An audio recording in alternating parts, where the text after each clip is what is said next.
See, I told you you'd be feeling better. All day long I've been seeing that guy's weird face. And hearing those fingernails. Fingernails? That's amazing you saying that. That made me remember the dream I had last night. What'd you dream? I dreamed about a guy in a dirty red and green sweater. Well, what about the fingernails? Oh, he scraped his fingernails along things. Actually, they were more like finger knives or something he'd made himself. But they made a horrible sound. It was like, scream. Nancy, you dreamed about the same creep I did.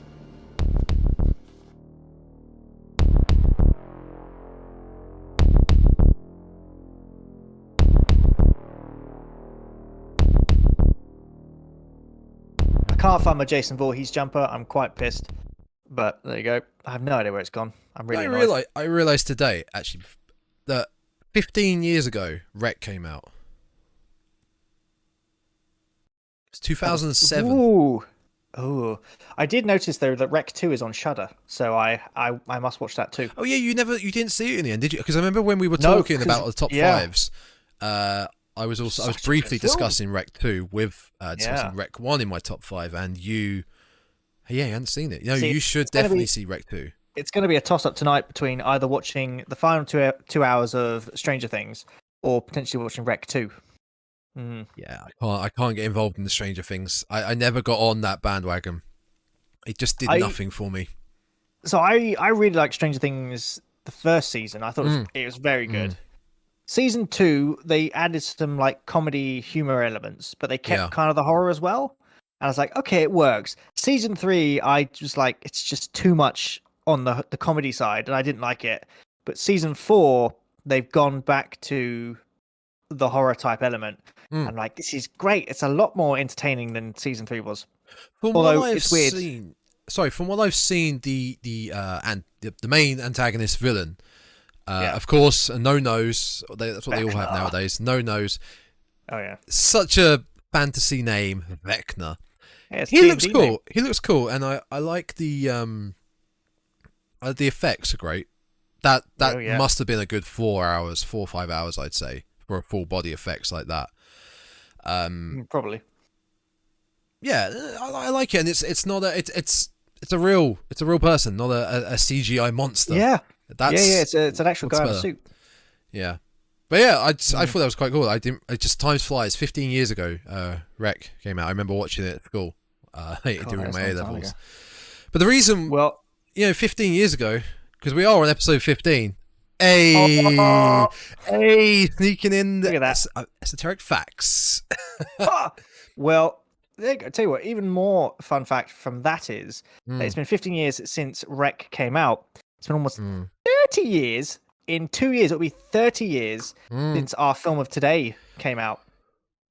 Our film of today? Oh, God, yeah. Jesus Christ. Oh, what a start. Anyway, welcome back to episode 15 of the Dreadcast.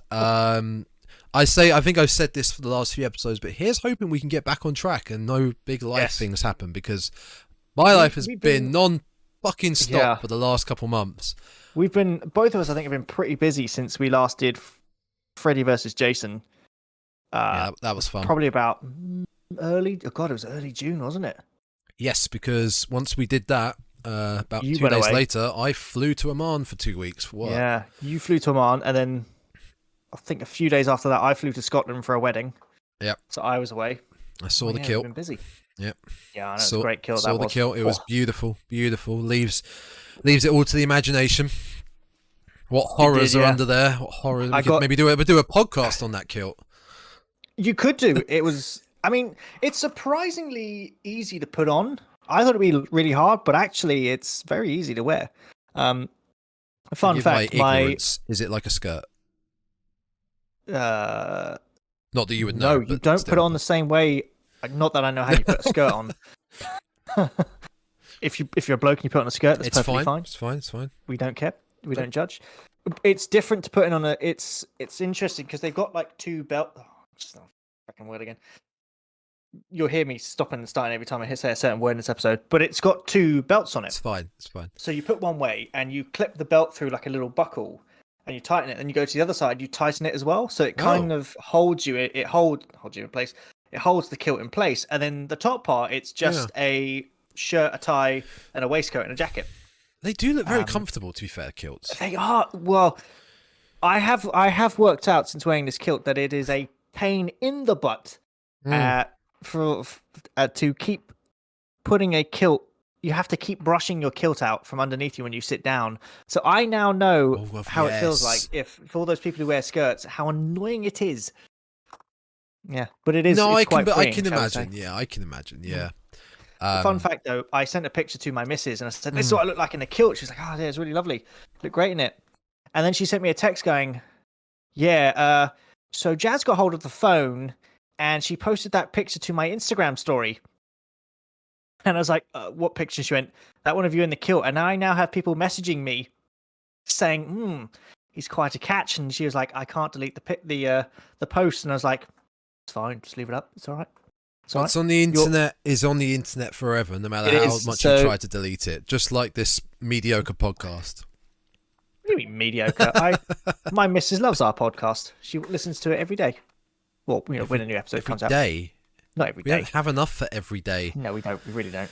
But anyway, this is episode 15, and we've been quite busy, but we're back, and we're going to try. We're going to try and get back to a weekly schedule.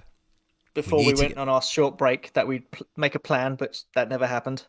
There's a rough plan in the works, and we'll discuss it after. Yeah. But there's a rough plan in the works for the next few episodes. But we're going to try get back to the weekly episodes every Sunday, releasing every Sunday evening. You can find it on Spotify, Apple Podcasts, Google Podcasts, Podbean, and YouTube. All by searching the Dreadcast. Yeah. Now, today's episode in question is the other side of the bridge. That was the last episode. The bridge being the last episode was Freddy vs. Jason. A monumental shit show of a film. I got that completely wrong. I thought you mentioned you're saying it was a shit show film. The film we're going to review today. I was like, no, you looked at me weirdly there when I said Freddy vs. Jason was a shit show. I was about to lunge at you through the monitor. Go what?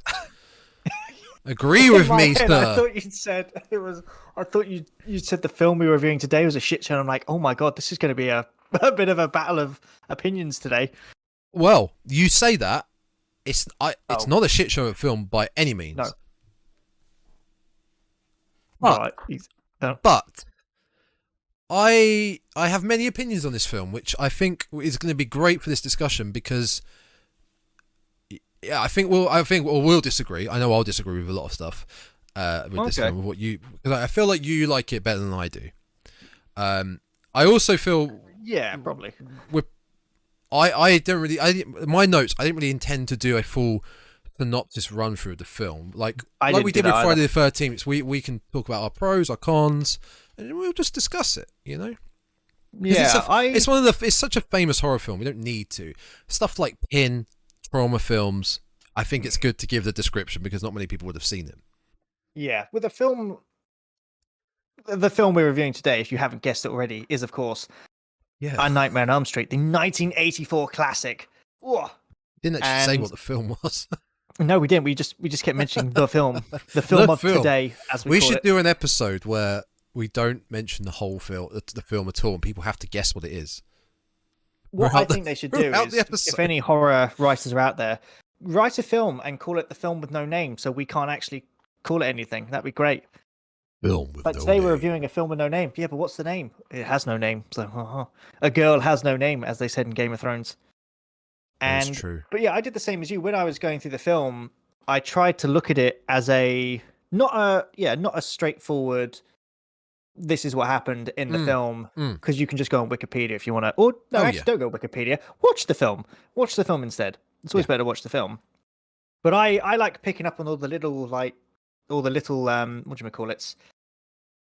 Nitbits. The little nitbits and the kind of the little details that you see when you watch it, and you're like, oh, I didn't notice that the first time. That's very clever. Because there are a few bits in here that I was like, oh. I didn't see that. Yeah, I was kind of the same. I think I've seen this film. I would start off by saying it's not my favorite horror franchise. No.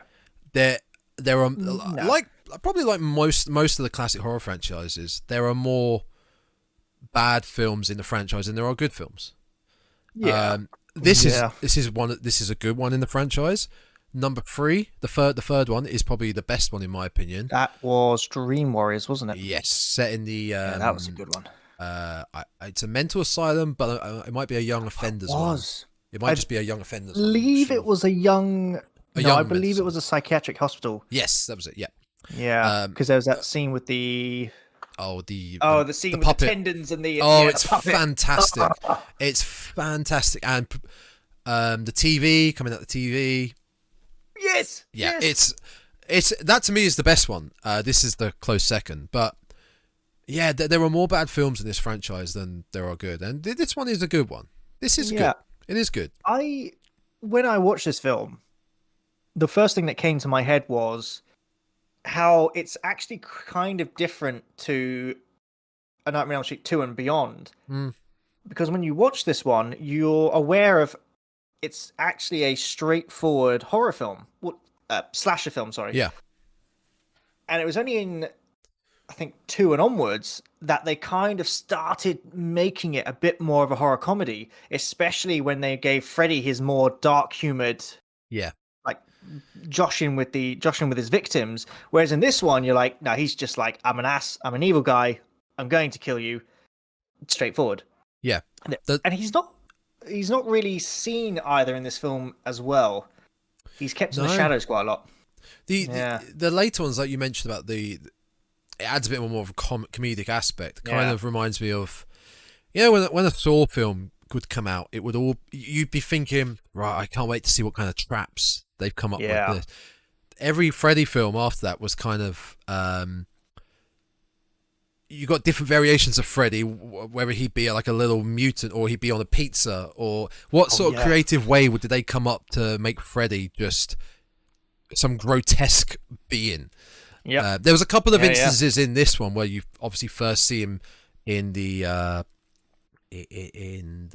obviously in the dream world, but in like an alleyway where he's chasing Tina.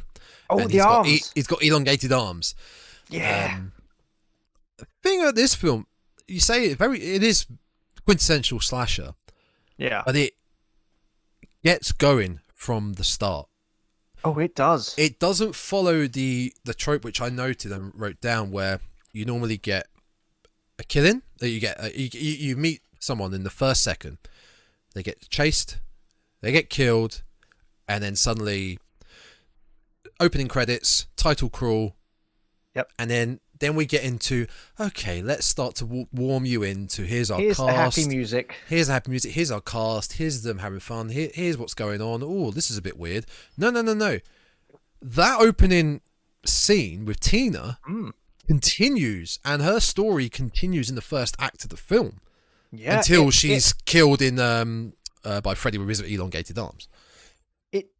I know that as well. The film, as you said, it just launches you into it. Yeah. And I really did like that opening scene, because it's when it's set in the now, obviously the now classic, it's the boiler room, it's Freddy's boiler room, which you now see in every single nightmare film they ever do. It's his thing, isn't it? The industrial factory boiler room look.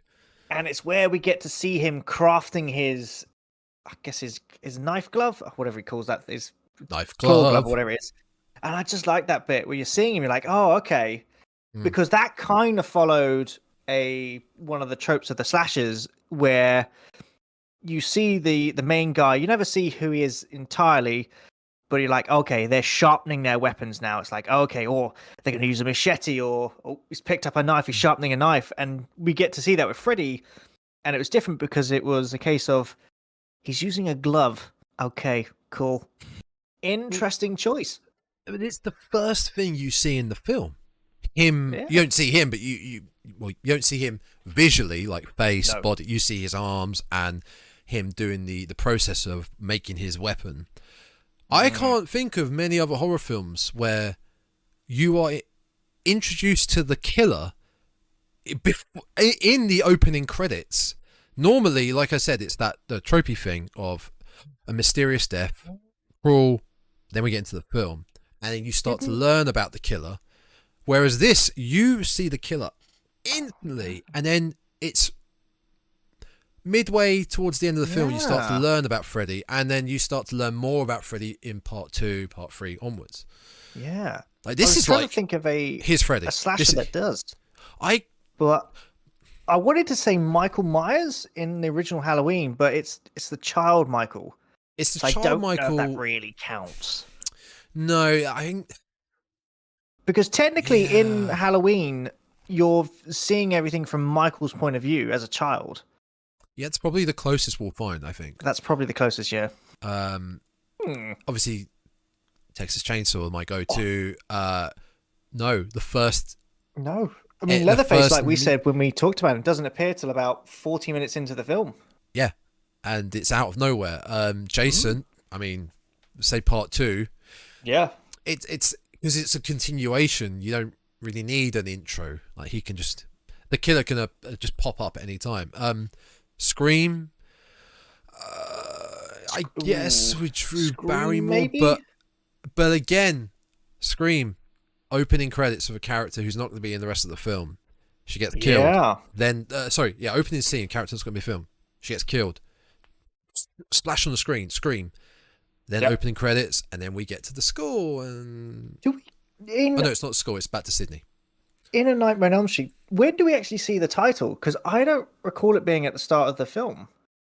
Yes, there is at the start of the film. I can't remember if it's before Freddy is sharpening his blades and making his weapon, or it's during. It is at the start, yeah. Yeah, it is now, because I remember you get to hear the really cool Nightmare on Elm Street soundtrack music, and I honestly, I can't remember how it goes now. My mind is terrible for trying to remember these types of things.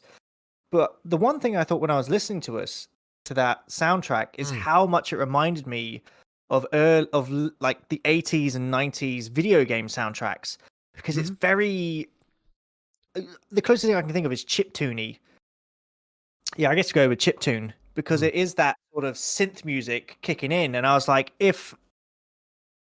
The closest game I thought it could remind me of was Resident Evil, one of the original Resident Evil games, with that really creepy synth vibe feel to it. And I really liked that, because obviously at that time, video games were kind of... I don't know where they were. Where were they at the point in time? They just 84? Had like the Atari... They just like dumped load of Atari games, wouldn't they? Oh, this is bad for someone who's sitting in front of about 300 video games. Yeah. It would have been the arcades then, probably. That's probably the closest we can get. No, maybe not in the arcades. You're talking. The film came out peak 80s, mid 80s. So either way, it's prime time for peak 80s synth music in anything. Yes. Gotta love a bit of 80s synth music. Oh. Yeah, and I think it fits well in Nightmare on Elm Street. Oh, that was something like that. Yes, one thing that bothered me about Tina, which is a trope that has been in many of these sort of old horror films, was her boyfriend Rod. He's such a... He's such an arsehole. He's a greaser. He's got his leather jacket and his big hair. He carries a switchblade.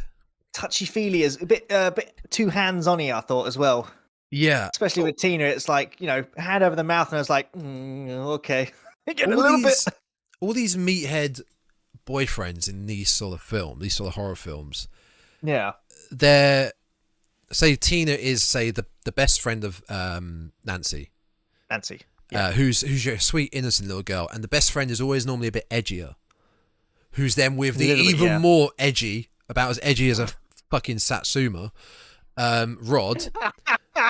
And he's like, he pulls out a switchblade because he's so edgy. I just hate that because Rugby tackles Glenn in the middle of the night. We kind of encountered that in Freddy vs. Jason right at the beginning. One of the young girl's boyfriends. He was even more of an arsehole. Don't touch me, babe. And I get that it's fictional. It's meant to be made up, and it's a horror film, but it's so unbelievable. Of course, Freddy is unbelievable. It's not real. Yeah. It's a killer in your dreams. I did take a note of Rod, actually.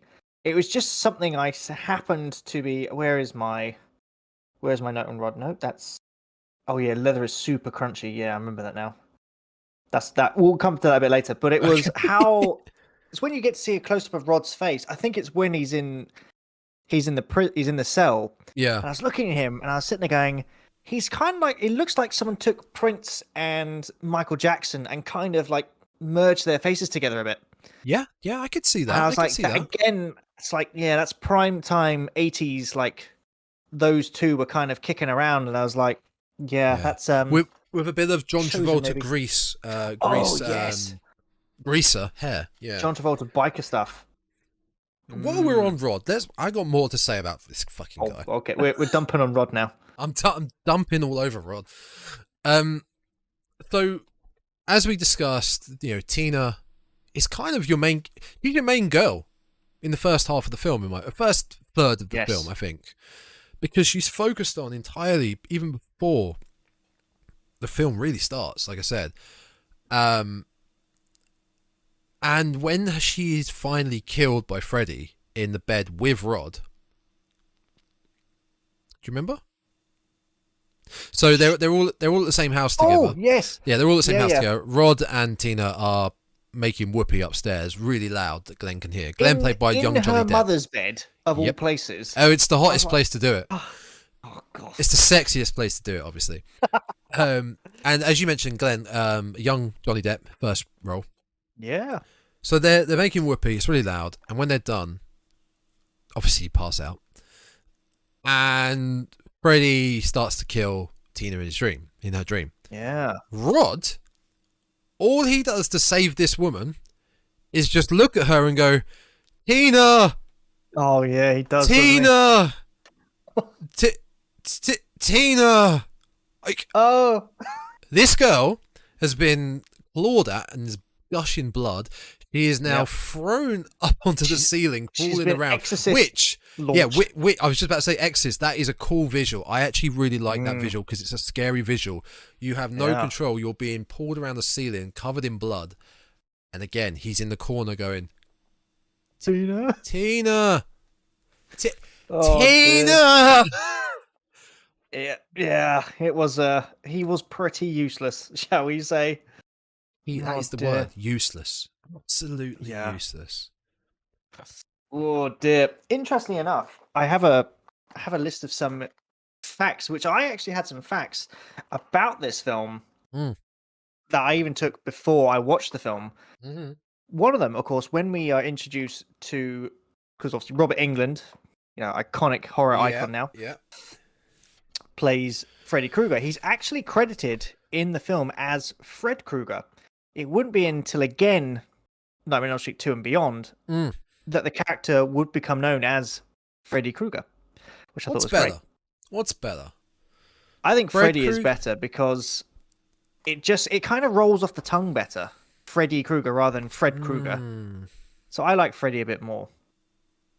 The other note I had was this was the first film that New Line Cinema actually made, and they were failing hard at this point. They were on their way out.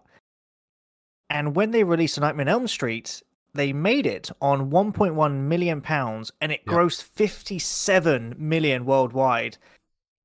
You cannot argue with that. That is a box office smash hit to make that much money back. And it kept making them so much money that obviously the studio then it was merged with, I think, Warner Bros. In about 2008 or something.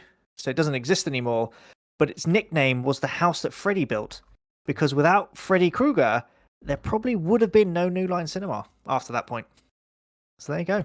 Yeah, that is interesting. I think a lot of the early horror big franchises like that did do good business for their studios. I know Friday the 13th did good business for Paramount, which we discussed. You look at Halloween, it's basically an indie film made on a couple of $100,000 that it's still going today, unfortunately, with what we have to watch, but which we'll do soon.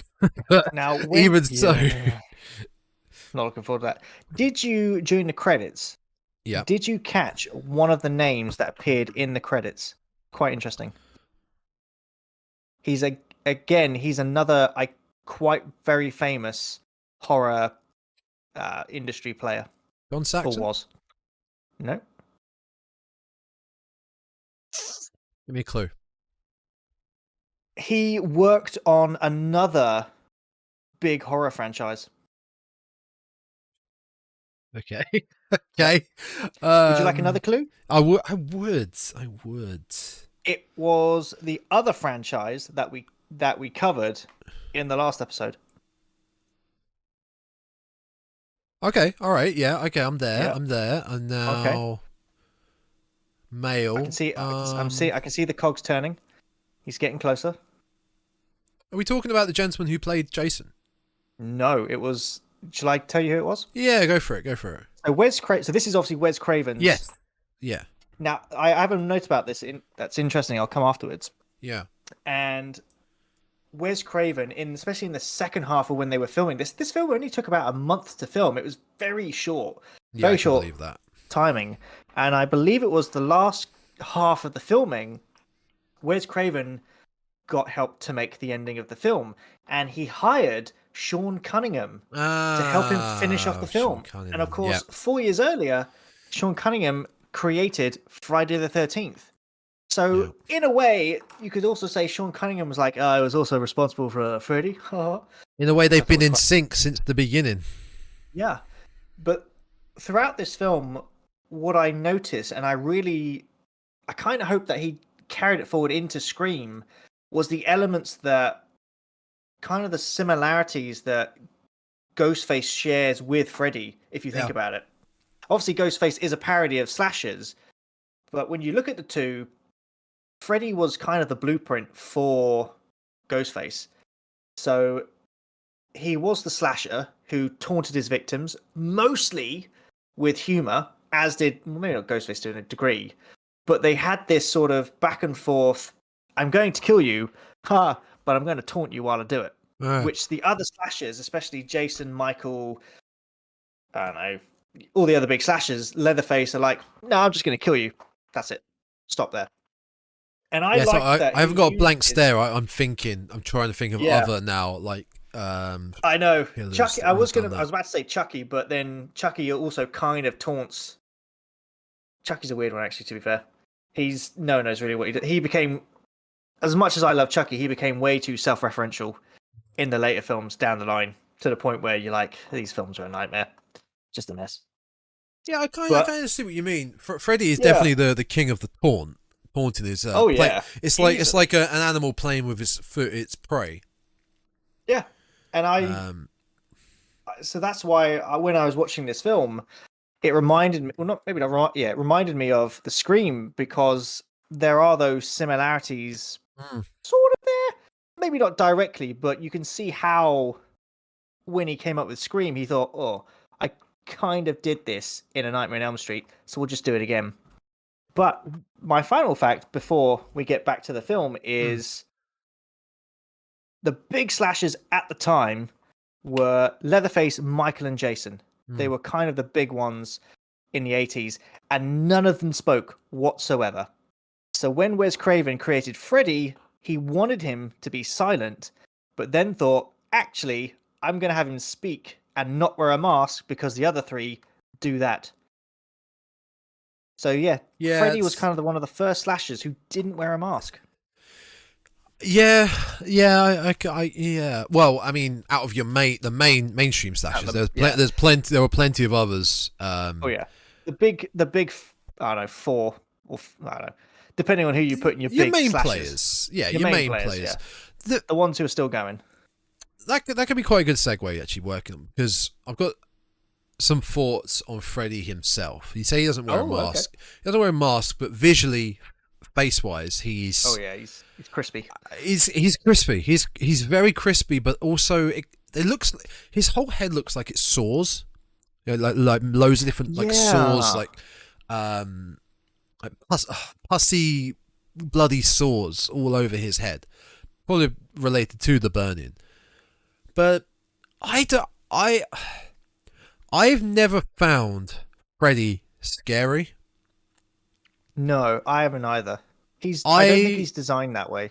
He doesn't elicit any type of me thinking he's creepy or scary.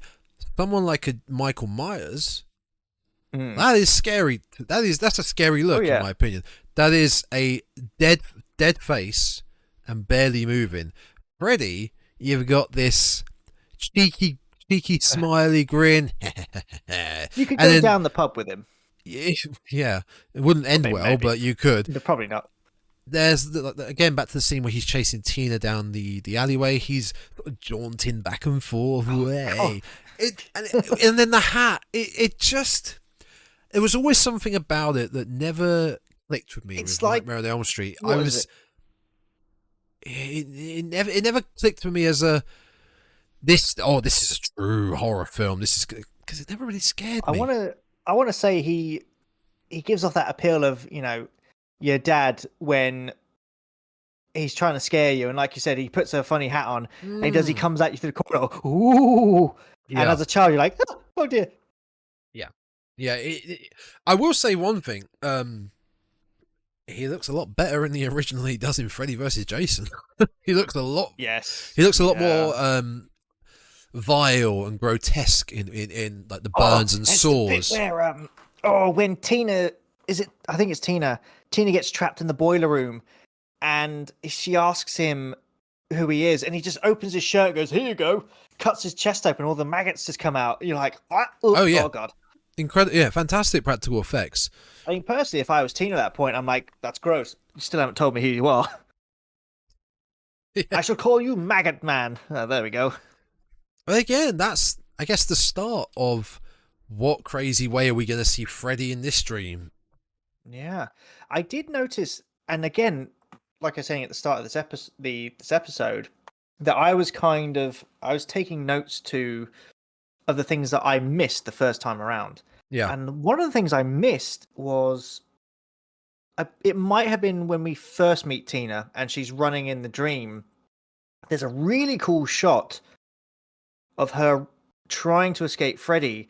And it's, when you watch it, she's running very weirdly. You know that sort of comedy run where you're running on the spot and you're not getting anywhere. Yeah. And then it pans out and she's running forward, but very slowly. And I sat there going, that is a very cool throwback to, obviously, this whole Nightmare on Elm Street thing is to do with your dreams. Most of it takes place in your dreams. And of course, if you're having a nightmare that you're being chased, one of the reoccurring themes that a lot of people have found is they can never run fast enough. No matter how fast they run, it always seems like they're going nowhere, and the killer's always right behind them. And I love that they put this scene in there, because it shows that even though Tina is running as fast as she can, it's inevitable. Yeah, it's inevitable because she's in Freddy's world, and he's like, I can just stop you in place. So, well, me catching you but yeah, he can teleport and do what he wants. He's in his world. Yeah. But there's a scene where he's chasing Nancy where he gets stuck on the door, and you're kind of thinking, are you doing this to dick about with her, or are you just stupid? I had noticed that though with the when Nancy hits him with the bin lid. It's his imaginary world. Surely nothing can affect him. Nothing. Clearly not bin lids or doors. Well, clearly, yeah. I did wonder that. It was, the dream world is Freddy's world. And he's shown that physics just don't apply to him. Yeah. Except when it's a trash can and he can trip on it. It's like, clearly trash cans are your kryptonite. There appear to be certain circumstances. There is actually a huge plot hole in this film that I wasn't aware of. Go for it. It's... So, Nancy, much later down the line of the film, I believe it's when she's in the dream... Oh, where is it? She's in the dream testing facility. Her mum sticks her in there. Oh, yeah. Where she gets all the... She's going mad. Yeah. And her hair actually turns white. I didn't notice that the first time. Yep. She gets like rogue.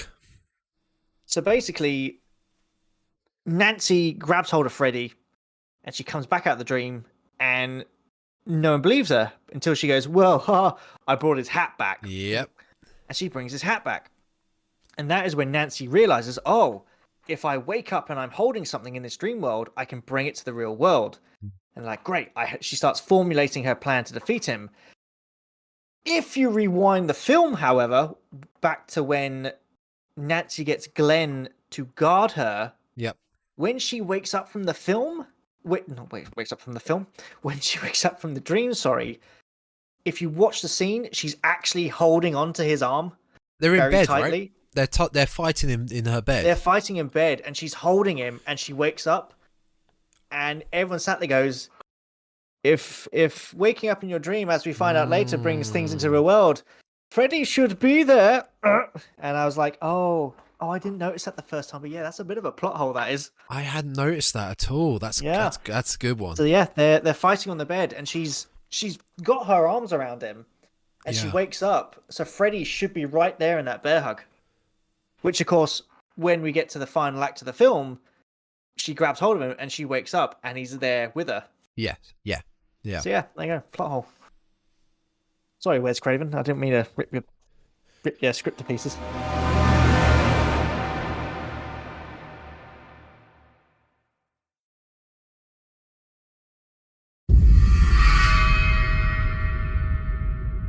Oh yeah, Rod is a dirty dude. Oh yeah, there it was. Did you just say Rod is a dirty dude? It's because I was watching that scene. Rod is a dirty dude. I was watching that bit when he's like, "Oh, yeah, I'm gonna stay here tonight. Like, gonna take Tina. We got her mum's bed, yeah. It's gonna be great." And you just see Tina sitting there going, "The fuck? Huh? Why does he talk like this, yeah? Yeah, Dad, like, babe, why does he talk like that? See, this is, I don't know, because it's douchey frat boys. Oh yeah. Although, to be fair, Rod's not as bad as douchey frat boy from Freddy vs. Jason, because at least after they do the naughty, he let Tina touch him. Oh, and that guy is gone within 10 minutes. Oh, yeah. Well, I want to know, as poor, I did find it interesting, though, that Tina is the Christian girl, or the Christian Catholic girl. She's like, yeah, totally going to go and break some covenants or whatever it is here. And you got Nancy who's like, yeah, we're going to sleep. And you just see Glenn like, oh shit. Yeah. It's like, you have to have a cold shower after that, Glenn. Yeah, you've been cock-blocked. Or a cold red shower. Oh! We'll get to that. We'll get to that, yes. So where were we before we had a little break there? Just before we... about Freddy's look. Oh, we were talking about his sores on his face. Just his look in general. It is kind of hard to describe what his face looks like, because I was trying to imagine how you would describe that. And it's not Crater easy, face. actually. Yeah, imagine the moon, but fleshy and like what? Take the moon and put it on his. Paint the craters red, so you got the red walls craters, and then just flesh tone the rest of it, and that's pretty much Freddy's face. There you go. With a jaunty fedora on top. Oh yes, exactly. I did like there's a great scene in this. It's when they do that classic teenager thing where you want to go stay at someone's house, so you call up you plan it. Ow, just whack my elbow. You plan it with your friend. It's like, right, I'm going to tell my parents I'm at your house. And what are you going to say? Oh, I'm going to say you're here. It's like, but I'm also going out tonight. So if anyone calls your house, I'm at your house. You got to pre-plan it. You pre-plan it. And I love this little comic scene where it all goes totally wrong for Glenn. He's got the hi-fi system. And he says, all right, I'm going to call up my cousin. It's like, no, not his cousin. He's calling up his mum. Yeah. And he puts the background noise on. I'm guessing he works in an airport, something like that. And he puts it on. His mum's like, "Are you okay?" He's like, "Yeah, it's very noisy." Stuff's going in the background, and then it just descends into a gunfight, followed by a car crash. There's flames, and all you can see is him panicking as he's trying. I think it's motorbikes. Yeah, I think it's motorbikes. Oh, is it motorbikes? Yeah, oh, yeah, it's like a biker gang. First. He thinks there's a biker gang outside. He tries to. Biker gang outside. Then it turns into a shootout, which turns into like a massive car crash pile up. And you could just hear him going, "I'll call the police, Mum." Yeah. And you sat there going, in the morning, when you got home, she's called your auntie already, and it's like, what on earth happened outside your house last night? Oh, nothing happened. Why? He goes, but what about the gangs and the gunfight? And no, nothing like that. What about the war, Glenn? What about the war? You just know that Glenn got grounded horribly after that. But I thought it was a great take on the I'll say I'm at your place and you have to say you're at mine. Yeah, I like that. Whether that actually ever worked, I don't know. It wouldn't work nowadays because people have mobile phones. I think I may have done that sneakily as a teen, a young Tom Jr., but I want to say I did as well. I was never really. I was always I would always fall in line. I was never really much of a arsehole kid. I don't think it was anyway. I never planned. I want to say maybe I was tempted to. Yeah. I was like, no, maybe I shouldn't. No. We mentioned earlier about the boiler room. You know, we saw Freddy. That's his in a dream world. That's where you find him. The industrial factory boiler room looking. I had a thought. Oh yeah. Would the killer / icon Freddy Krueger work in this sort of slasher film, but in a different environment? I don't think he would work. Let's say for it, right? Jason, the forest. Michael Myers, suburbs. Yes. Leatherface, the residential bayou. Chucky, residential. Leatherface, the bayou. Even something maybe in like a cave dwelling or like a canyon cave dwelling. Maybe at Hills Have Eyes, sort of. They're not really slasher, yeah. I couldn't imagine Freddy like at nighttime appearing behind a tree. Like, I'm gonna get you, like in the moonlight. Yeah. I couldn't imagine him working in any. Maybe if you changed up his look, so he's still his attire, not so much his skin look and whatnot, but his attire. So he's not his jumper or his fedora. He could kind of work as a sort of cave dweller, kind of similar to the things in the Descent. You know, yeah, the monsters in the Descent. Imagine them all just being Freddy's with the claw hands. Oh God!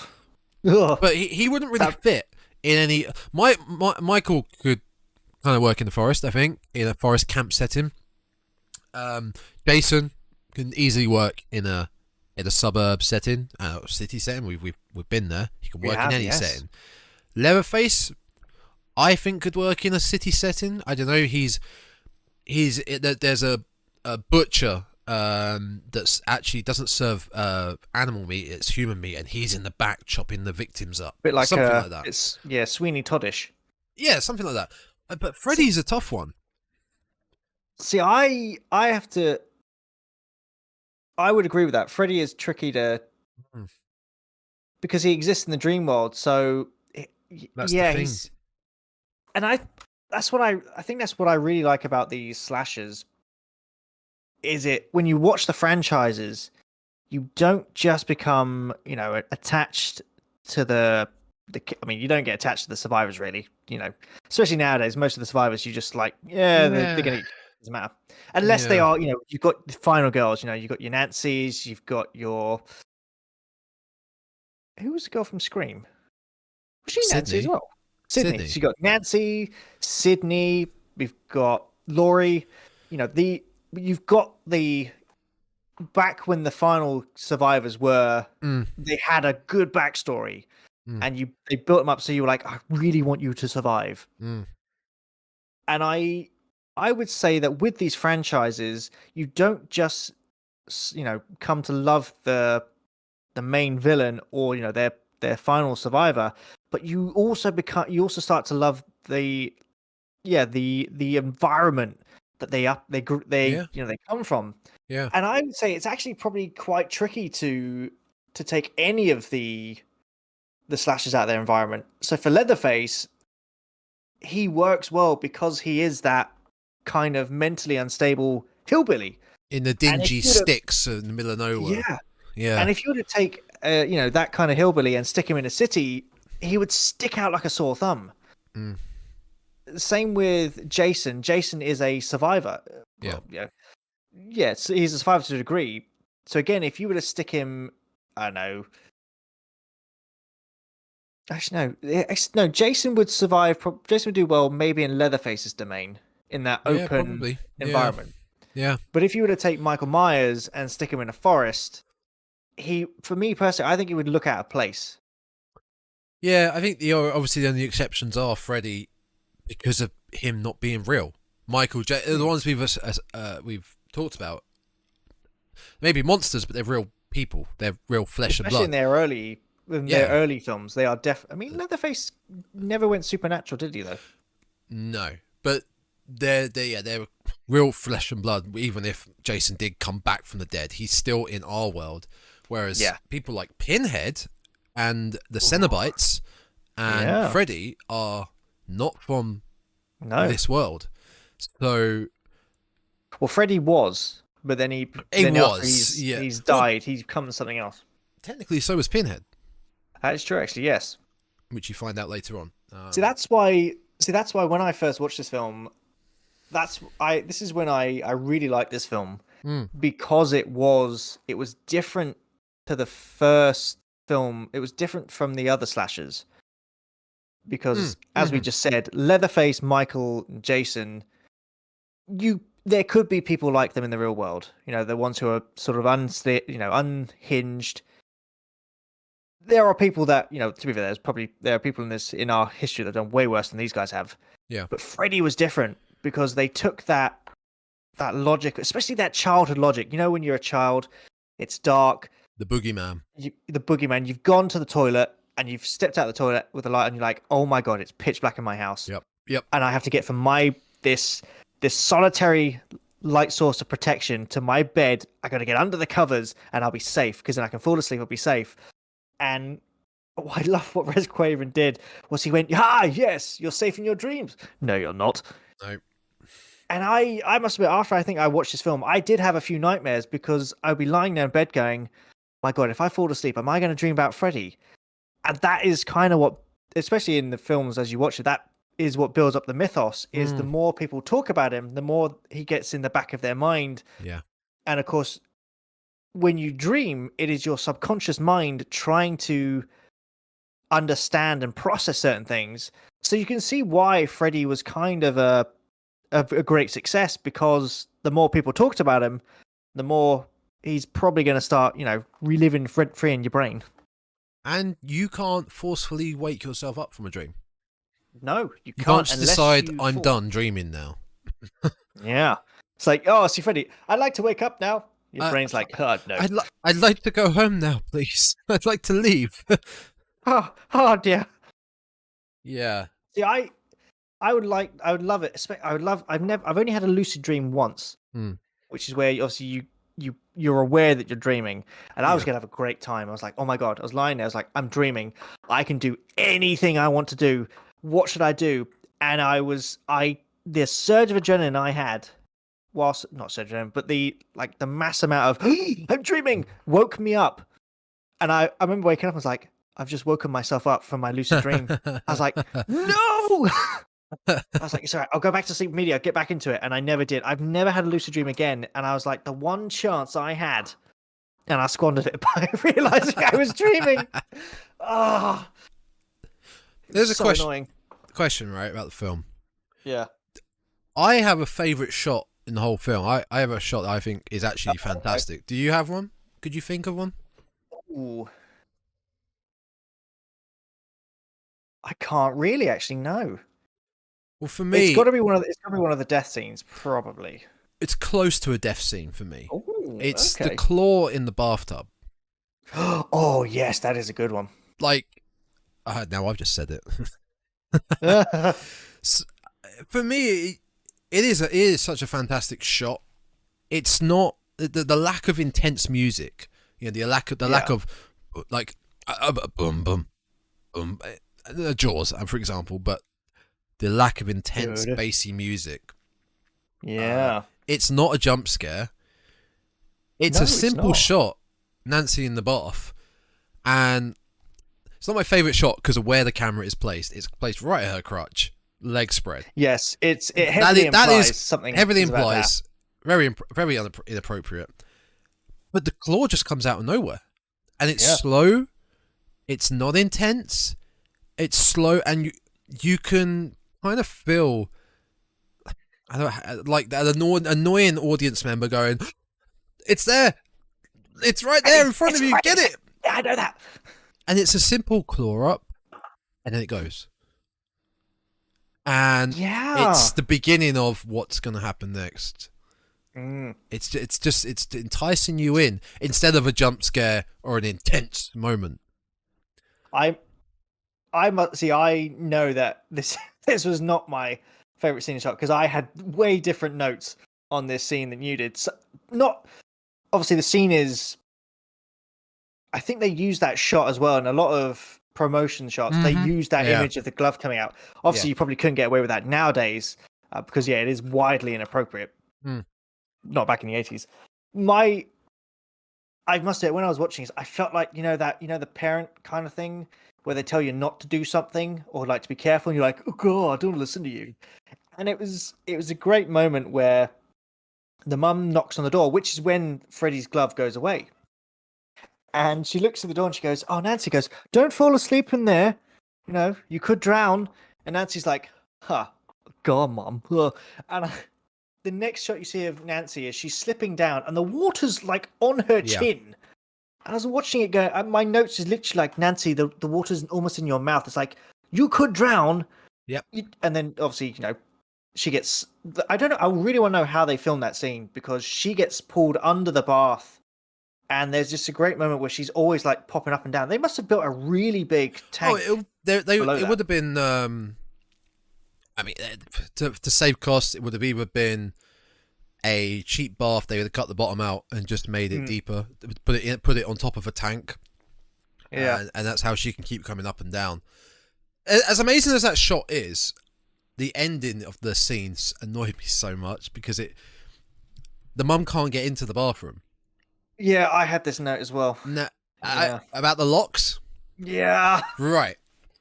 I'm looking... My humble abode right now, the bathroom, has a lock inside only, okay? Inside the bathroom only, and I think most bathrooms do. It's a slidey lock, maybe. Yeah. Why do... This happens in a lot of horror films.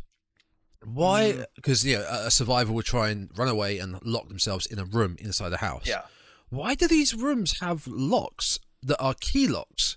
Why does a bathroom need a key lock? Yeah, is that not? Yeah, because the mum is trying to pick it. Oh, she is. Yeah. Yeah. Why would you need a key lock in a bath? Surely that is a health and safety. Like that's a fire hazard. Yeah, it definitely is. That is.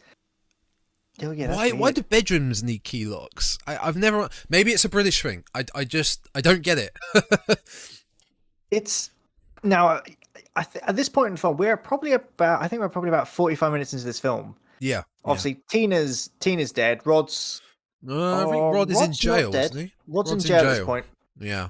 And Nancy is very aware that whenever she dreams, I don't think she knows it's Freddy Krueger at this point. No, she hasn't got to the bit where she got his hat yet. No. Yes, she hasn't. But she knows that every time she dreams, her nightmares seem way more realistic than they should be. Yeah. And it is she gets out the bath, she tells someone, she goes, oh no, it's all right, I'm fine, everything. And then, she closes the door and she locks it again. And it's like, you almost drowned in the bathtub and your mum couldn't get through the door. It's like you just said, it's like, why would you lock the door again? Yeah. Baffling. Yeah, I don't know. Speaking of... Oh no, yeah, because my note was leather is super crunchy because she'd actually gone to visit Rod in the prison, and every time he moved, you just heard this. I was sitting there going, this noise is putting me off. I mean, leather can make that sound, but they probably way overemphasized. Someone's like, oh, I like the smell of leather. It's like, yeah, just turn up the leather sound. I reckon someone likes the sound of leather when they edited this and they just turned it up to superhuman levels because Rod's jacket was way too crunchy. Not crunchy, but squeaky or whatever it is. Crunchy Rod. When you sit on a leather seat, you're like, oh yeah, yeah. Nice little wiggle. Yeah, my chair's leather, and it's more. It's a little crunchy, not as crunchy as Rod. Oh, I wouldn't want to sit on a leather seat in the summer though. No, super warm. No. So that was my favourite shot, but I think the worst shot is right at the end. Oh, see now, if it's the shot I think it is, I must admit, shot. Okay, no, it's not. No. I think the shot I like the most actually is when Nancy's brought Freddy back into the real world. She's finally got him. Actually, she's attacking with all the tricks and things, and it's after she set him on fire and he jumps on top of the mother who's asleep, and like he toastifies her to pieces. And it's when the father pulls off the blanket, and she's this skeletal corpse, just sort of like pointing out with like the Exorcist lighting and everything, and she just sucks down into the bed. I must admit, I really like that scene. It also reminded me of the Ghostbusters, like cheesy effects. Yes, that fly off. I would probably say that is good. That is good. Yeah. That is really good. I sat there was like, Exorcist Part 2 here. There we go. Oh, that's a bad film. Well, no, I mean like in like the first Exorcist film. I know, effects. I just mean Exorcist 2 is bad. It's a bad film. No, the bad scene is the final scene, again related to the mum, right at the end. Yeah. Where she is just sucked through the door, but it's not her, it's a mannequin. It's so good though. It's so bad. She gets sucked through the window in the door by Freddy. She's standing outside, and the scene cuts from her standing outside the door, waving to Nancy, because they're trapped in Glenn's car. There's a whole thing.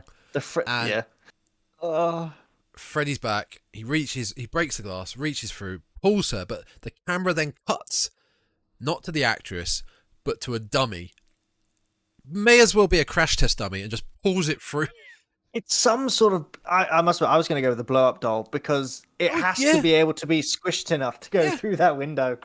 Oh, I thought it was really fun. I mean, thing is though, it's one of the scenes where, as daft as it is, you know that horror fans, if you would ask them what probably a scene they would remember from this film is, someone will go, "Oh, I remember the dummy scene from the end." It's memorable. Yeah, it's memorable. Well, that's an interesting, because I actually wanted. That's a good segue into what I was going to mention next. Was this film is very clever at making you keep on your toes to guessing if the characters are actually awake or not. Yes. I noticed they did this a lot of times, and the first one I noticed is when Nancy's about to fall asleep because she's trying to find out more about who this man is that's chasing them in their dreams. And this is when she asks Glenn to guard her, and she says, "Look, I need you to sit there, don't fall asleep. I need you to guard me." Or no, she doesn't sit there. Goes, "I just need you to be a guard for me. I need you to watch me. Wake me up." And then the next scene is she's outside and she's trying to find Freddy. And she goes, "Glenn, are you still watching?" And he appears from behind a tree and goes, "Well, yes, of course I am." And then he goes back behind the tree. And I was watching it and I was like, it's great fake out. It's like, are they actually, it's like, are they dreaming right now or are they actually outside? Yeah. And they went, "Right, we're going to go find him. You gotta watch me." But this sort of theme continues throughout the film, and it's a very subtle way of showcasing how when you're asleep, your brain just accepts things. If something is really weird in a dream, your brain doesn't go, "That's really weird." Your brain just goes, "Okay, cool." So when she asks, when she asks Glenn if he's watching, and he sticks his head and goes, "Yes." Obviously, we're watching it going, Glenn's clearly asleep right now. He's obviously fallen asleep.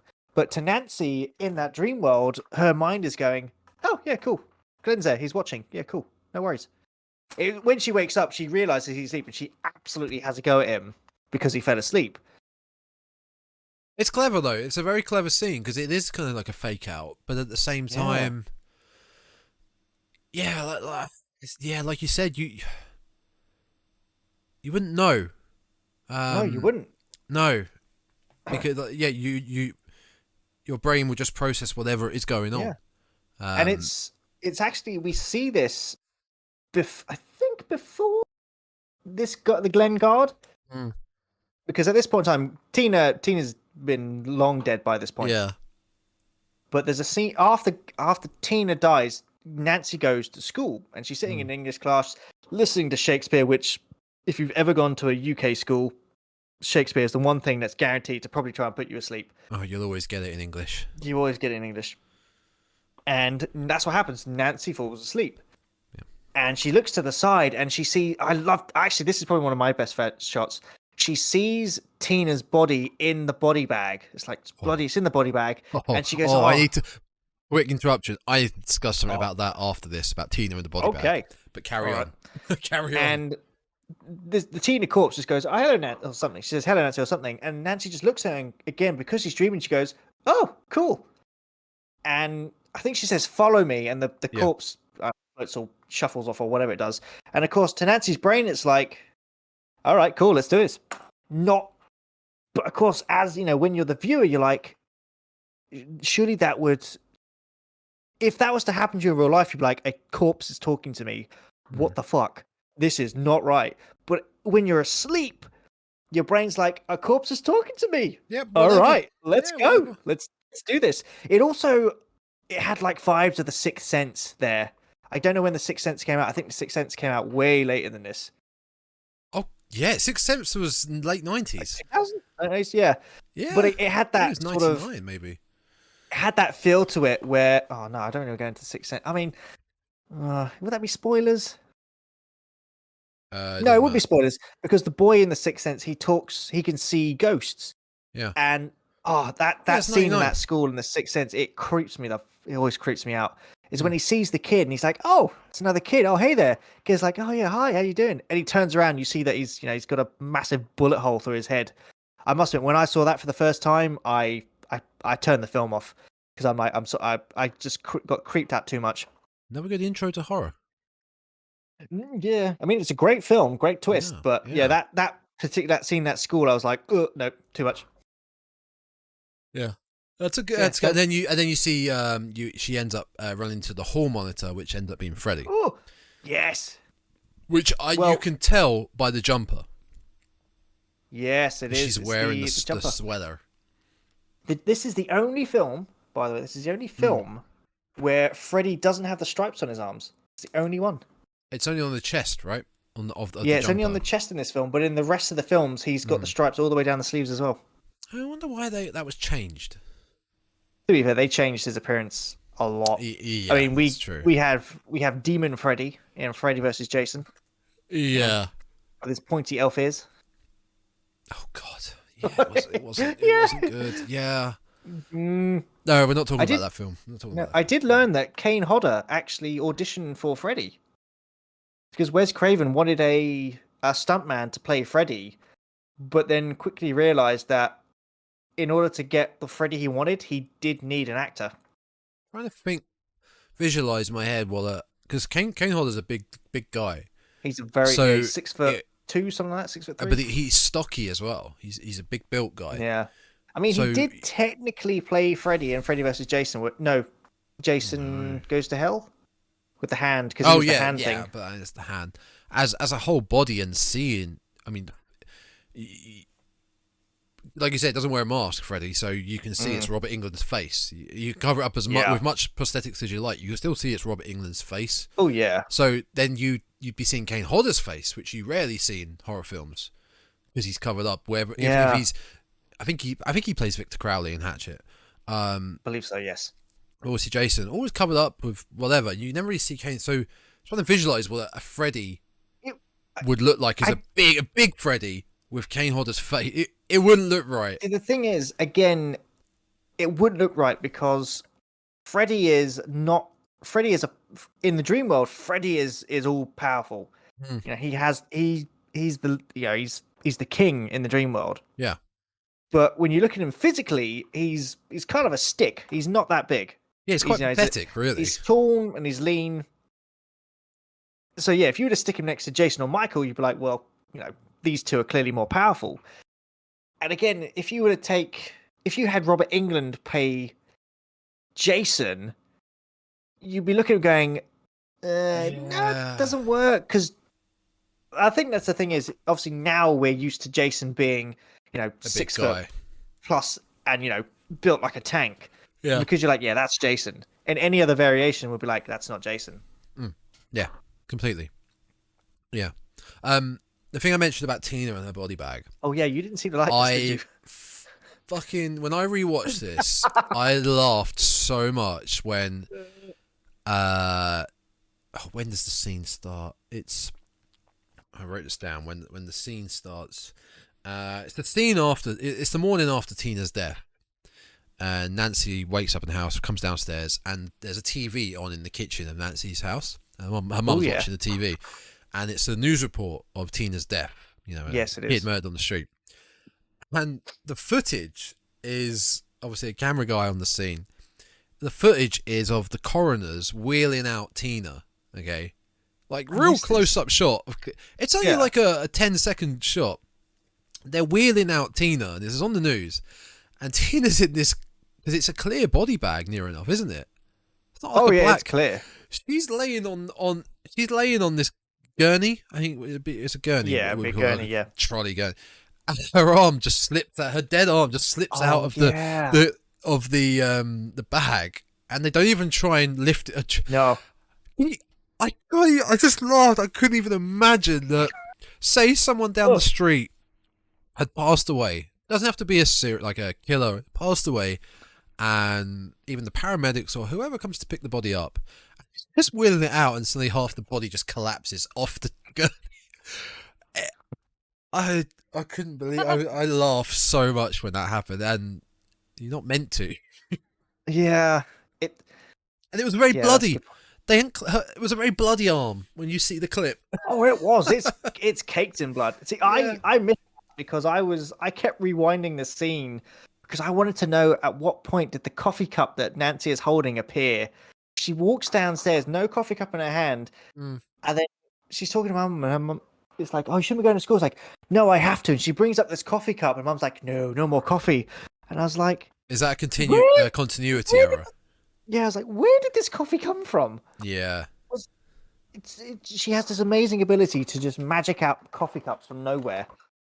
She drinks a lot of coffee, and I can tell you now, all right, Nancy drinks so much coffee in this film that she is going to crash. She would crash massively hard, and I know this because I went on a trip to France many years ago.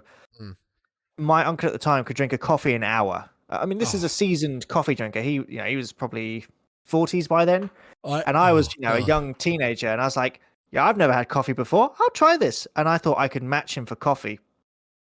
I didn't sleep for 3 days. I was so wired, I couldn't fall asleep. Yeah, heart palpitations. The third day, I crashed so hard, I lost about a day and a half because I just could not wake up. So the amount of coffee she drinks, she's gonna be fine from Freddy because she'll be like, "I don't have to sleep for 3 days. I'm wide awake." Until she has to sleep from the crash, and then she'll crash hard and she'll never wake up. Yeah. So yeah, there you go. I do one large Costa a day, and that is not just Costa. That's my coffee for the day. Well, I mean, that's a large Costa. They're big. But I make it last. I'll reheat it at work. That will go until about midday. See, I can't do that. I have to drink it straight away. Yeah. Now, back to the film, not coffee talk. One thing I did notice, and I wanted to know what you thought about this, is so the film's obviously A Nightmare on Elm Street. It is. All of the films always take place in Elm Street, that little area. Yes. So I was wondering, Freddy is obviously, we learned that Freddy was a child, especially in this version. Yeah. That Freddy was a child murderer. He was supposed to be a child molester. But at the time, there was a series of actual child molestations going on. So they were like, "No, change that, please. We don't want that in here." Which, when they did the reboot, they changed it back again. And we learned that Freddy got off on a technicality. Yeah. And he was released. And the parents went, "Nah, fuck that." So they killed him. And I was wondering if, even though Freddy is in the dream world, is he stuck within Elm Street? That little area, because it's never mentioned that he goes outside Elm Street. I see what you're saying. And I think it's one of the later films. must be one of the last, like maybe Nightmare 6 or 7. Yeah. When there's only the last teenager, is he can't leave. I think it's implied that he can't leave Elm Street. He's stuck there. So he has to get someone else to go do his bidding outside. So I was thinking, is his like spirit stuck in that area?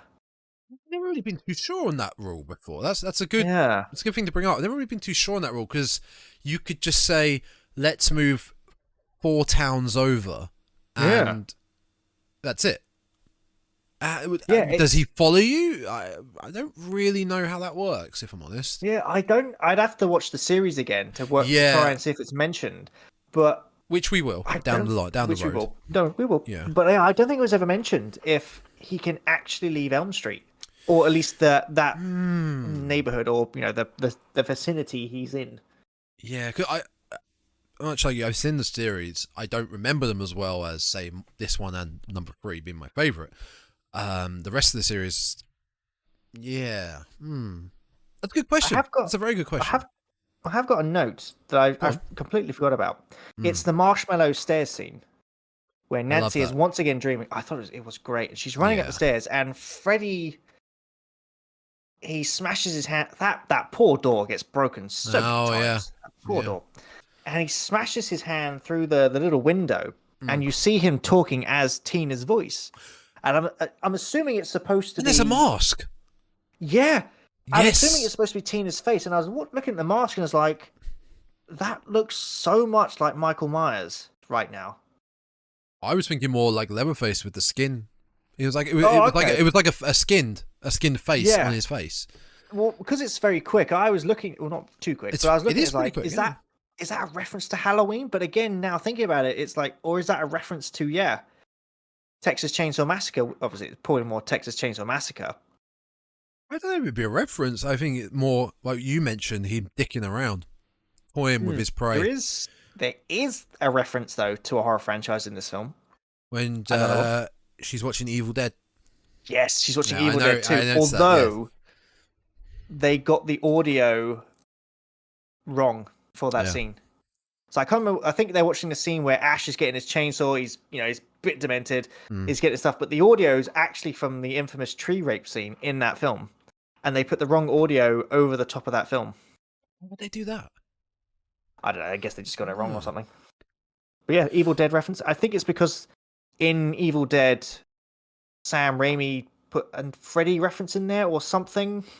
Well, Evil Dead was before. Evil Dead's before Nightmare on Elm Street. Yeah, there was some connection there, but even then later, it's in Evil Dead. I know down the line you get to see Freddy's glove in the shed, and it was actually Evil Dead 1 in. It was Evil Dead 1. I thought. Yeah, Evil Dead, because Evil Dead 2 is 1987. Evil Dead 1 is 1981. Oh, that was it. It must be in Evil Dead 2 then. That's when you see Freddy's glove in the shed. Yes. Yeah. I noticed with this film, the cast isn't big. And there's not many deaths. No, not really. We have Tina. We have Rod. Yep. Glenn. Glenn gets it bad. Glenn. Oh, poor Glenn. I have a note about Glenn's weird interaction with his mother. I was like, this is not the conversation you'd be having with your son. Yeah. It's odd. So is there only 3 deaths in this film? I mean, Tina, Rod, could you count the mum? Yeah, I would say yes, but I think that end scene is a bit ambiguous because obviously when they filmed this, they probably didn't think they were going to have a franchise. Yeah. So, I mean, to be fair, after the Exorcist corpse sinking thing, it's very implied that, the mum's dead. Yeah. That's why you leave it on the sort of ambiguous cliffhanger at the end, because you might get a sequel, you might not. But so we leave it like that just in case. So we're talking 3, maybe 4. That's really low. 4th is unconfirmed. It's a low death count. Actually, I think in order to confirm if the mother's dead, you would have to watch Dream Warriors. because obviously in Dream Warriors, Nancy returns, so Nancy's not dead. It's implied that Nancy dies at the end of this film, or she has to fight again. But obviously she's back in 3, so I'd have to watch that film again to see if she dies or not. The mum. Yeah. 3 definitely confirmed. Tina. 3. I mean, Rod gets the easiest death. He gets hung. Yeah. Which is, it's very quick as well. It's very quick. Tina gets thrown around like a rag doll. Yep. And Glenn, oh, poor Glenn. Eviscerated. Yeah. He is horribly taken to pieces by Freddy. It works better that you don't see it. Yes, Glenn was actually supposed to climb out of the bed afterwards. Really? Back out the hole. But then when you're watching it, there's no way after that he would be getting out of it. No. The only way they would have done that is if Freddy had possessed his body, but I'm fairly certain there was no body left at the end of that. It would be eviscerated to pieces. I don't think there's that much blood in the human body. No, and ironically, that's actually on Wikipedia in the goof section. Okay. So someone made a goof and said, when Glenn dies, a human body does not contain that much blood.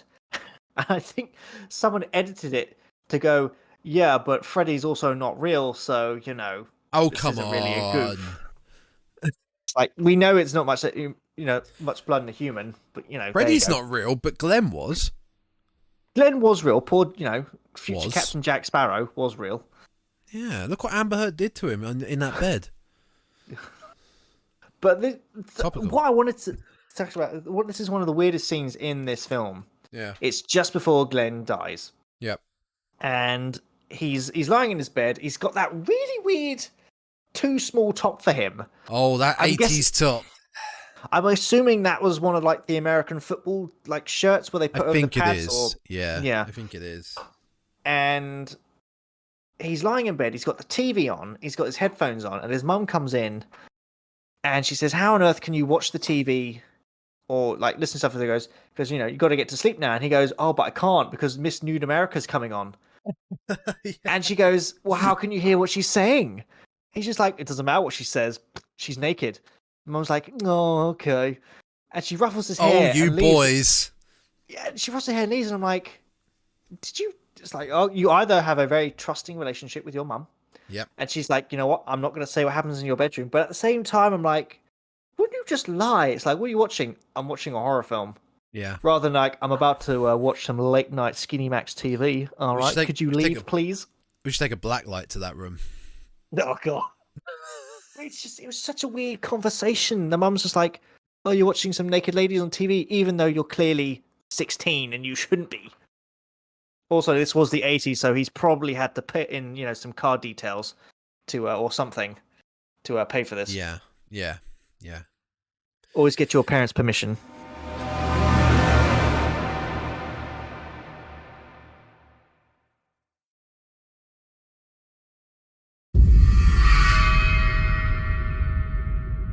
As a whole, the film it's got good pacing. It's not. It's very quick. It is very quick. It's a solid hour and a half is what you want for a film, especially a horror film. A lot of horror films we discussed have been quite even quicker than that. Looking at 80 minutes, maybe 75. Yeah, I mean, Friday the 13th was only about an hour, hour 10. But that was with a lot build up. The pacing's good on this, I think, because of the fact the film starts when it starts. Yeah, it just goes like we said. So there's no goes, and then we slow down for a bit, and then we gradually get back up to where we were. It just keeps going. Oh yeah. And if they didn't have the sequels, which explain a bit more of Freddy's backstory, I think it would have been fine. I would have liked that it was just a mystery, just a subtle backstory, but then the mystery. You don't need every single bit of information about everything. No. The audience doesn't need to know everything. To be fair, I don't know when they start explaining on Freddy's backstory. I would have to watch the franchise again. But his initial backstory is it's very simple in a nutshell. Yeah. It's Freddy Krueger was a child murderer. He killed a load of children in his factory boiler room type place. He got arrested. He got off on a technicality. Parents killed him. And he when he was dying, he was like, you know what? I'm going to take revenge. I'm coming back. I'm going to haunt all your kids. I'm going to do this. And that was it. It's like, okay, cool. But then when they got further down the franchise, it got so convoluted.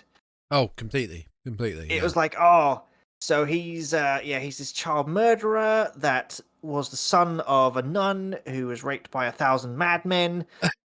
He's also protected by these 3 spirits from hell who are going to do this to him. They're giving his pat, and you're like, I'm so confused now. What is Freddy exactly? Well, this is the similar thing that happened with Halloween with the Cult of Thorn. Oh yeah, in 5 and 6, yeah. It's just it's unnecessary to do that. I think the only I'm trying to think of slashers that their origin stories have actually stayed the same. I would say Chucky, Candyman, Jason. Yeah, Jason. To a degree, I mean, to a degree, he's a different Jason from part 6 onwards. Well, that's kind Jason, of his new origin story. But he was still a boy that drowned. He just came back with some cool powers. Yeah. But yeah, you don't need all that information. You don't need all that convoluted backstory at all. And I think we should do an episode on sequelitis, because I think a lot of these, we're big horror lovers, here in the Dreadcast. Chances are if they make a sequel to a franchise that we love, we're going to. I mean, we watched Texas Chainsaw Massacre, and we knew it was going to be bad, but we're like, we're going to give it a shot anyway. Oh, it's horrific. So I think it's fairly safe to say we will watch a sequel even if we know it's bad. Yeah. Because that's just who we are. But a lot of these franchises, when you're watching them, they get to a certain point, and then you're like, okay, this is as good as it's going to get. This is the pinnacle. This is great. And then they release the next one, and you're like, what happened here? And it just goes down and down and down and down and down to the point where you're just watching it going, you should have stopped way back when.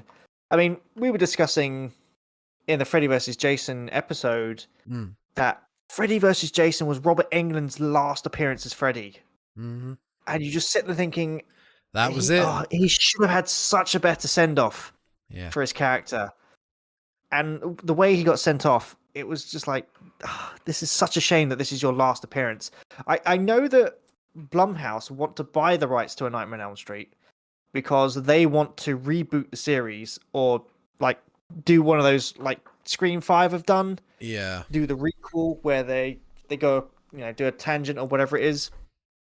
And he turned around and said, I will get Robert Englund to play Freddy again. And I was sitting there going, as cool as that would be, the man is, as stated, he is done completely. And to be fair, the he must be in his 70s by now. Everyone's got a price. Yeah, I mean, he might come back. I mean, he might do some facial capture, maybe. But all they need to do is you bring him back as Freddy, but you have the story kind of what's the phrase? Passing the baton. Yeah. As sort of what Scream 5 has done. Now we know we're not getting Sydney back. No, we're not. We know we're not getting Dewey back. Courtney Cox will do it because she needs more Botox money. Sorry, that was harsh. But but Scream 5 did pass the baton to a new set of characters. Randy's niece and nephew. Twins are so great in that film. Our main final girl and her sister. I forget their names. Played by Jen Ortega. I want to say Samantha. I can't remember off the top of my head right now. But one was definitely Sam. Yeah. You've got that passing of the baton to your new characters, and then to set the new scenes. I don't know how you would do that with Freddy because he is a demonic presence. See, it works with. I see the problem with passing the baton. It works with Ghostface because Ghostface has always been different people. Yeah, and it's like you said, it passes the baton to the new generation, and it was great in that opening scene of Scream 5 where Ghostface calls up the girl and says, I'm going to ask you some horror questions. She goes, okay, cool. And it's like, oh, what year did Nightmare on Elm Street come out? She goes, she Googles it, goes, oh, 1984. It's like, oh yeah, okay, cool. And it's a modern set of kind of cheating ways. It's like, oh well, I've got a mobile phone, I can just Google the answers. Yeah. Whereas, so with Ghostface, you can do that because you know it would always be in the next person under the mask. But with Jason, Freddy, Michael, Leatherface, Chucky, you know, Candyman, all these things, it's them. Yeah, it's them. And if you were to take, I don't know, well, with the exception of Mrs. Voorhees, you know, she was technically the killer first. If you were to try and take, let's say Michael Myers is probably, you know, probably one of the most successful slashers we've got. Yeah. In terms of, you know, being able to terrify people. If you killed him off, which, you know, we'll see what happens in Halloween Ends, and then you went, oh, Halloween reboots. This time it's Laurie. Oh, you'd be like, what? No, it's Michael. It's like, don't change the formula. The only way I could accept that is if, say, in part 6, where Jamie is more grown up. Yeah. Danielle. Say it was a more grown up Danielle Harris, which she doesn't play. She's not in part 6.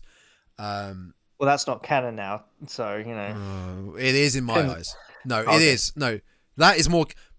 1, 2, 4, 5, and 6 are more canon to me than the new ones. Okay. Well, I mean, we don't know what. I mean, I don't want to go to Halloween Kills. No. Bugs me so much. That's the only one I could see that would work if you wanted to pass in the baton. Like she's because she's blood, she's family, she's carrying on the killings. So that one could work. But Freddy, there's nothing really for Freddy. And the problem is these slashers are so iconic. Yeah. You know that. And I think there will be fans horror fans in the world who, like you said, if you were to take Michael Myers and say, oh, well, it's not Michael Myers anymore. He's dead. It's his cousin. She's the new killer. You know, you sit there going, yeah, okay, I'll give it a shot, but Michael Myers is the reason why so many people were terrified. Yeah. Because he never the talked. Yeah. Because you never saw his face. Because he never stops. Whereas with his cousin, you're like, well, we've seen her talking. We see her face. We know what she looks like. We know it's her. Whereas Michael Myers, the reason why he was so terrifying was because it could have been anyone under that mask. Yeah. So. Agreed. Yeah. Agreed. Hey, as a whole then, Nightmare on Elm Street is a fantastic horror film. Yes, it is. To put it simply. Yeah. For me personally, it's not one I could ever think, I want to watch a horror film. I want to put on Nightmare on Elm Street. I don't think I'd ever really do that. I've watched it. I rewatched it for this. I watched it the first time I obviously saw it. I think a couple of years back I wanted to just go through the series, so I watched it again. But it's not one... I could go back and watch... You know, I'll probably watch Halloween at Halloween. It's a tradition. Oh yeah, I like to go back and watch the Texas Chainsaw Massacre. There's a lot of them I like to go back and watch, but Nightmare on Elm Street never really did it for me that I wanted to sit down and just spend an hour and a half watching it. I'm not saying it's a bad film; it's a great film. Yeah, I never did it. Again, I would probably agree. It's not in my top list of. I mean, it definitely wasn't my top 5 of horror films. I really liked the film because for me it was different. It was a different kind of a slasher film. Yes. Yeah. Because it played with your mind. It made you think, well, are they awake right? Especially the ending, you're like, oh, is she awake? Is she dreaming? Yes. What is going on? Whereas all the slashers come before that, it was very much, this person's in the world. You could meet them potentially in real life. Whereas Freddy, the thought of going to sleep and thinking, okay, I'm in my house, the doors are locked, I'm going to sleep, I'm safe in my bed. And then having a slasher who existed in that world and could literally play you like a puppet how he wanted. Yeah. I was like, that is different. That is cool. Yeah. I liked that change of... And that's also why I liked Child's Play when I saw it for the first time. Even though I'm terrified of dolls, because it was different. It was it was a killer, but then they're like, oh, how do we make him different? It's like, how about we put him in a doll's body? And then, obviously he went off into his own rights. It's not simply a man with a knife. No, it was a man with a knife in a doll's body who slowly, in this doll's body started becoming human again. And oh god, that'd be a terrible way to go. It's got to be said. This is simply a man with 5 knives on one hand. 5 knives on one finger, hand, and a really cool fedora. Yeah. Yeah, I would watch it if I wanted to go on a massive nostalgia trip. Yeah. Yeah, I could say that. Yeah. I mean, I watched the franchise a few years ago. I think it was during COVID or something. It was just after COVID. It was one of those things. That's what I did. Yeah. And I had time and I was like, you know what? I'm just going to watch A Nightmare on Elm Street today. Yeah. So I literally just put the DVDs in and I just sat and just watched them one after the other. I think I would watch the third one if I wanted to watch. If I wanted to watch A Nightmare on Elm, a Freddy, simply put, I wanted to watch a Freddy Krueger film, I'd watch the third one. Dream Warriors was good. Yes, that is the one I'd watch. They had some of the better scenes, death scenes in that, especially the tendon one was just god. I quite like Patricia Arquette. I think she's really good as well. Oh, she's very good. Yeah. But this was a nice palate cleanse after Freddy vs. Jason. Yeah, either way, it was a nice palate cleanse for us to do. Yeah, I know we still have to do our own Freddy versus Jason, slasher versus slasher. Yeah, that will eventually come. That was what was the last episode going to be, and then it changed. We will do it. It's just the problem is which Freddy do you pick and which Jason do you pick? Yeah, because unfortunately do you pick human Jason, or do you pick supernatural Jason, or you pick cybernetic Jason, or whereas, do you pick, Demon Freddy, Freddy in the first film, or what? It was a bit simpler when we did Ghostface versus Leatherface, because for the most part, Ghostface acts the same in every film. It doesn't matter who's behind the Ghostface. They act the same. Leatherface, we just went straight with the basic. We could have done others, but they're fairly similar. They do differ. The characters do differ from film to film, especially from the third and fourth. And then the really, really shitty canon sequels, but that was fairly easy to go by. This, like you said, it's a bit. We have a lot more options. We need to really narrow down which ones we pick, but to then put up between each other. I'd love to I think it'd be great to do a Chucky versus Annabelle. I think it'd be fantastic. Doll versus doll. Yeah, Annabelle is off the Conjuring franchise, right? Yeah, that's right. I kind of stay clear of that franchise, but if we have to do it, I will do my research. Well, because when I sent you a text, because obviously we've got a kind of a new thought for an episode, haven't we? Which is the catch up. Not the catch up. Oh, the other episode. Yes. This is the we were discussing it a little while ago, and it was actually when I was in Scotland. And it was when I was just back from Scotland, and I'd just seen Ghostbusters Afterlife, and I was pinging you messages left, right, and centre. Yeah, that was very much your reaction. There was like, Ghostbusters Afterlife. Yeah, okay. And so what we thought would be kind of a cool idea. You thought wrong about me and my opinion on Ghostbusters. I know. Very clearly I did. But the idea that came out of it was interesting. Was what we're going to do is we're going to have a certain episodes which would either be called Tom Recommends or T Recommends. Or T Recommends. And we choose a film that, as an individual, we think the other one may not have watched, potentially. Or is that what we're doing? I didn't realize. I thought we just discussed. We'll just pick a film. Each of us just pick a film. We'll do that then. I mean, but I have definitely picked a film you haven't seen.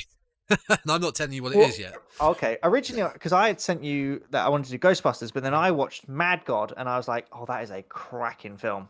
Yes, I would like to do that. I would like to do Mad God. It's very... I don't think there's much of a plot, but... Well, not that I gather. But then I was sitting there, it's like, oh, you could, potentially pick a film called The Others, which is very cool. Very creepy. Have you not seen The Others? Yeah, Nicole Kidman. Oh, yeah, I've seen it. Okay. Yeah, it's a great film. Yeah. Brilliant film. Yeah. So that's what we're going to do. So there are going to be 7 episodes, which will either be Tom recommends or T recommends. And we simply pick a film, we watch it, and then we just see where it takes us. Yeah. So we've got a few ideas in the pipeline. And the other one I briefly alluded to was might be looking into the first half of this year of 2022, and a little nice rundown of how the horror scene has gone, because I think it's been pretty good this year. It's been pretty solid so far in 2022. There's a few hiccups, but horror doesn't really do well at the cinema. No, it does well in streaming. It does well by word of mouth streaming services. Yeah. So we both have homework. I have to watch X because I haven't seen it yet. I really have to watch it. You do. You have to watch The Sadness, which is I think do. It's a great film. I do, and we're both going to try and watch The Black Phone. The Black Phone. Yeah. Yes. That's is that Ethan? It's all Ethan Hawke, isn't it? Yes. Yeah. So that's interesting. I would say if we cannot, because we're going to get back to doing these episodes weekly. You will have an episode next week.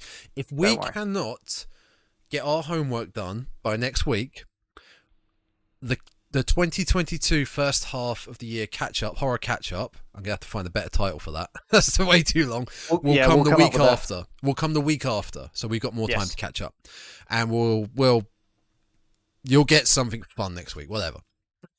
Even if it's a daft hour episode on I don't know, horror. I don't know, we could even just do a daft episode on what was that last one we did? I swear we did that was our top 5 ones. That was it. Yeah, which was 3 episodes long. Yeah. Well, we initially tried to do it the first time and we lost the recording, and that was like a 3-hour recording session. We don't talk because the other idea we had, we're toying with the idea of doing our top 5 slashers, but we need to plan out. Yeah, there was the other top 5. It could be the top 5 horror films that we didn't like, but my list be a big list. My list is still in the process because I haven't seen Halloween Ends yet. So maybe we'll do that when Halloween Ends comes out then. Yeah, okay. I should have 5 by then. So I think that was a podcast. I enjoyed that. There was a good discussion. I'll be honest, I came out a bit more on the side of Nightmare on Elm Street than I was at the beginning of this discussion. Oh, okay. Well, that's good. Yeah. I don't think my opinion has changed. No. I appreciate it more because now I've seen it as an adult rather than watching. When I first watched it for the first time, it's brand new and I absolutely loved it. But watching it again this time, it was great to catch all the little things I missed. Like Nancy's hair turning grey. I didn't catch that the first time. And I was like, oh, that's a very cool, like the stress, because apparently some people say that stress turns your hair white. Yeah. So when the more stress she's getting, you just see that her hair is just turning. And I was like, I didn't catch that the first time. That's great. I didn't catch the 10 seconds of the TV with Tina's body just on show. Yep, there you go. So yeah, exactly. The little nip bits like that are really cool to come back and look at. Yeah. So yeah, until next time then, you can find the Dreadcast and our previous 14 episodes. We're 5 off the big 2-0. That's pretty cool. We'll have to do something special for the 20th then. We will. We'll think of something. Find the Dreadcast on Spotify, Apple Podcasts, Google Podcasts, Podbean, YouTube, and Amazon. I always forget about Amazon. I don't think many people use it all on Amazon. Just simply by searching the Dreadcast. The space Dreadcast, DreadCast, and our social medias.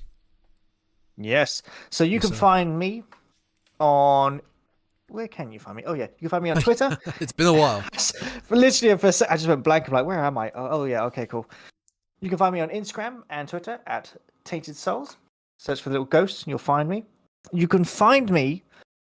I mean, you couldn't. I mean, I'm on YouTube, but I don't do much on YouTube, so I forget the YouTube. But you can find the Dreadcast on TikTok. Yes, searching for the _Dreadcast. I believe that's the one. That's what the kids use. That's what the kids use these days. The TikTok. You can find us on TikTok, and you can find us on Google. Yes, we're on Gmail too. The Dreadcast Podcast at gmail.com. Email us questions. One day we'll get an email. I haven't actually checked in ages. We've probably got like hundreds of emails from people going, "Oh, don't be silly. We don't have any emails." You're a liar. You're a filthy liar. No one's emailed us. If we have an email, you have to buy me a large coffee. Fine. I want to give a shout out to a fellow streamer that we both know, a mutual online internet friend we both know who is a fan of the show, Mr. Aiden Half Troll. Oh, yes. He is a fellow nerdy game streamer. Loves his horror films. On Twitch. Give him a shout out. He's Aiden Half Troll on Twitter, and I believe he's the same on Twitch. So do check him out. He's a big old Viking. Yes, he is. He's a lovely Viking. Yeah. We do technically have a notification. Oh, let's end this with the notification. Do tell. Would you like to know what the notification was? I do. The notification is Ryan McGregor has subscribed to you on YouTube. Well, that's fascinating, folks. That was May the 1st. That's awesome. I hope you all enjoyed that.